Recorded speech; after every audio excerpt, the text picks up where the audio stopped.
तवज्जो मेरे अजीजों, इस भरी दुनिया में हम जानते हैं जेल से छूटा हुआ आदमी मुंह छुपाकर घूमता है। लोग क्या बोलेंगे, जेल से आया है ना, हम जाने में मुंह छुपाए थे ना आने में मुंह छुपाए। अरे वो छुपा करके वो जाए जो चोरी करके गया हो, जो डकैती करके गया हो, रेप केस में अंदर गया हो, माल खा करके अंदर गया हो। वो क्यों मुंह छुपाए जो लब्बैक या रसूलुल्लाह कह कर गया हो। आपके लिए भी मैं कह रहा हूं, मुंह छुपाने की नहीं, ये मुंह उठाने का वक्त है, उठाने का वक्त है।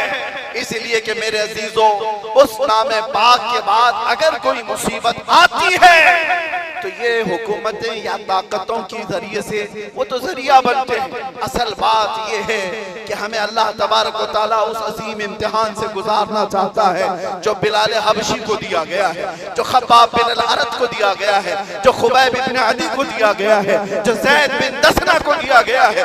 मैं तारीख पढ़ता हूँ, हमेशा एक बात याद आती है, मेरे साथ भी सेम मामला हुआ था।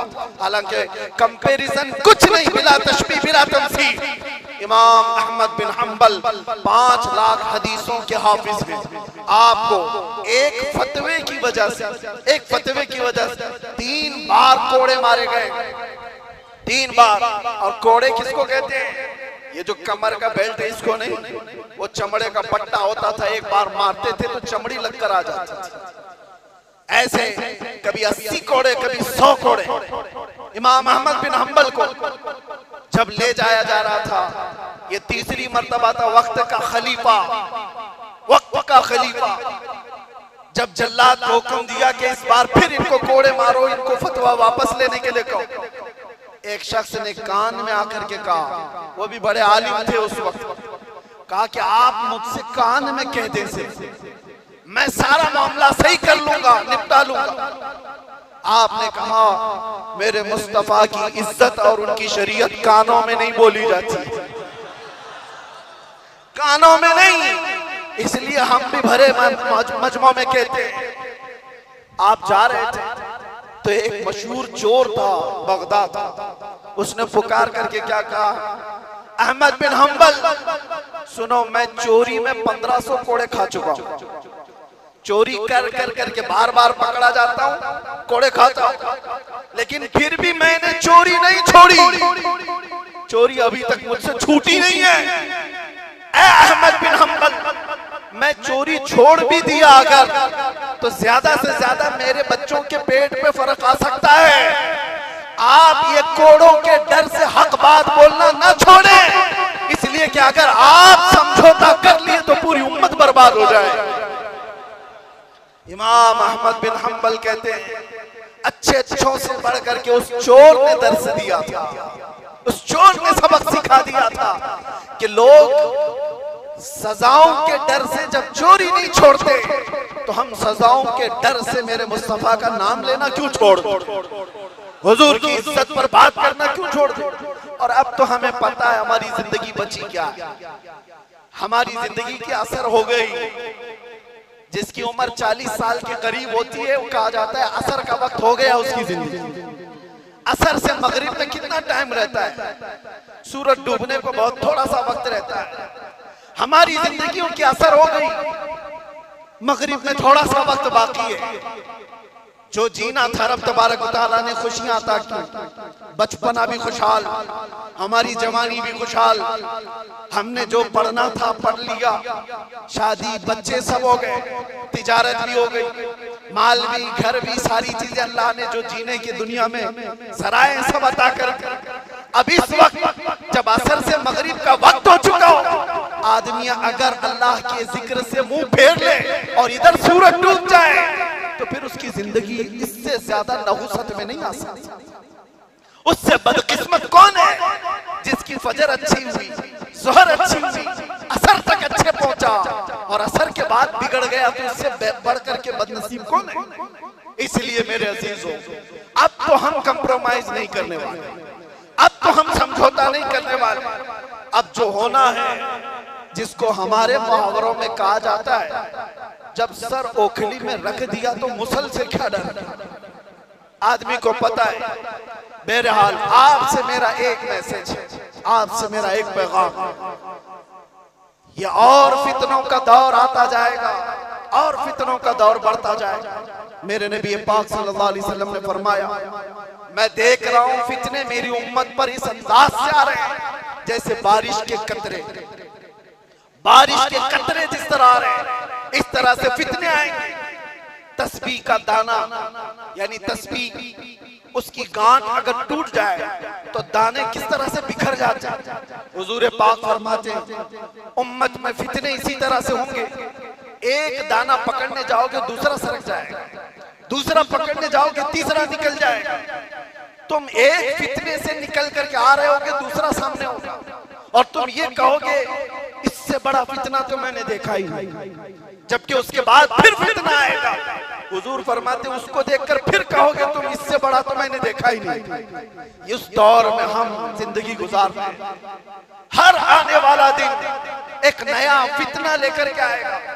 इसी जमाने के मुतालिक मेरे मुस्तफा सल्लल्लाहु अलैहि वसल्लम ने फरमाया, तुम्हारा ईमान पर कायम रहना इतना मुश्किल हो जाएगा जितना हथेली में अंगारा लेकर खड़ा होना मुश्किल हो जाएगा।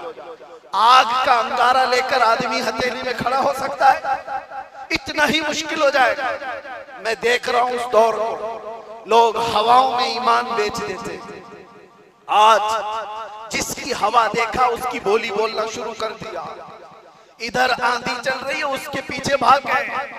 इसीलिए हुजूर पाक सल्लल्लाहु अलैहि वसल्लम ने यह भी फरमाया था कि ताकत की बोलबाला ऐसा होगा कि लोग उसी को सब कुछ समझ रहे होंगे। आज वही है ताकत, हुकूमत, सत्ता जिसके पास है, लोग ये समझते हैं उनके साथ ही रहने में भलाई है, उनके साथ ही रहने में भलाई है कि कुछ उनका छूटा हुआ झूठा खाने को मिल जाएगा। मेरे अजीजों, ये ईमान की अलामत नहीं। हुजूर ने ये भी फरमाया, दज्जाल जिस वक्त जमाने में आएगा, दज्जाल उस वक्त का हाल ये होगा, हजारों की तादाद में लोग ईमान छोड़कर उसकी फौज में शामिल हो जाएंगे। और हुजूर ने फरमाया, दुनिया शुरू होने से लेकर कयामत तक उससे बड़ा कोई फितना नहीं। वो दौर भी आने वाला है। उस दौर की अलामत में क्या बताया मेरे आका ने? इरशाद फरमाया, सच को झूठ बना दिया गया होगा और झूठ को सच बना करके पेश किया जा रहा होगा। क्या आज ये पूरा निजाम कायम नहीं है? ये सारा मीडिया ये दज्जाली निजाम पर चल रहा है। ये सब दज्जाल के चेले जितने भी बैठ करके भोगते हैं, जो सच्ची बात होगी उसको ऐसा तोड़ मरोड़ करके बयान करो कि वो झूठी लगने लगे, और झूठ को इतना सजाओ, इतना बोलो कि सच लगने लग जाए। आज उस दौर में तुम जी रहे हो। कितने बड़े बड़े चैलेंजेस हैं तुम्हारे पास, कितने बड़े बड़े चैलेंजेस हैं। ईमान पर कायम रहना मुश्किल हो जाएगा। इन हालात में अब आला हजरत क्या फरमाते हैं? इरशाद फरमाते हैं, जब ऐसे हालात होंगे उसको कहा गया है सोना बन है, सोना जहर है, सोना पास है, सोना बन है, सोना जहर है, उठ प्यारे। 3 बार फरमाया आला, सोना पास है तेरे। सोना क्या है? गोल्ड तेरे पास है। सोना बन है, बन कहते हैं जंगल को। सोना जंगल सुना होगा नाम, वीरान है, बिल्कुल आवाज ही नहीं है, सोना जंगल है। सोना पास है, सोना बन है, और ऐसे वक्त में सोना जहर है। समझ में आई बात? 3 बार सोने का लफ्ज इस्तेमाल किया और तीनों में अलग अलग माने। सोना पास है, सोना बन है, और सोना जहर है, उठ प्यारे। तू कहता है मीठी नींद है तेरी मथी निराली है, शहद दिखाए जहर पिलाए, कातिल डाइन शोहर खुश, इस मुर्दार पे क्या ललचाए दुनिया देखी भाली। आज उसी दौर में हम जी रहे हैं, शहद दिखाए जहर पिलाए। तुम्हें जितना सजा सवार करके दिखाया जाता है, असल दुनिया नहीं है नौजवान। मैंने ये सारी तमहीद इसलिए बांधी कि तुमको हाँक रही है दुनिया किस तरफ। तुम टेलीविजन पर थिरकने वाली तस्वीरों को देखकर फिदाई बन गए, तुम सोचने लग गए कि ये बड़ा स्टार आदमी है, ये हीरो है, ये एक्टर है, ये कोई एक्ट्रेस है, इसके पहने हुए कपड़े, इसका बनाया हुआ हेयर स्टाइल, इसके चलने के अंदाज, इसके खाने के अंदाज, इसने अगर किसी चीज की एडवर्टाइज की तो उसको लेकर पड़े जाना। ये दुनिया की दिखाई हुई परदेसी नींद पर जिसके पीछे तुम पागल हुए जा रहे हो, ये वही दुनिया है जो शहद दिखा रही है और जहर पिला रही है। असल में मामला ये है मेरे अजीजों,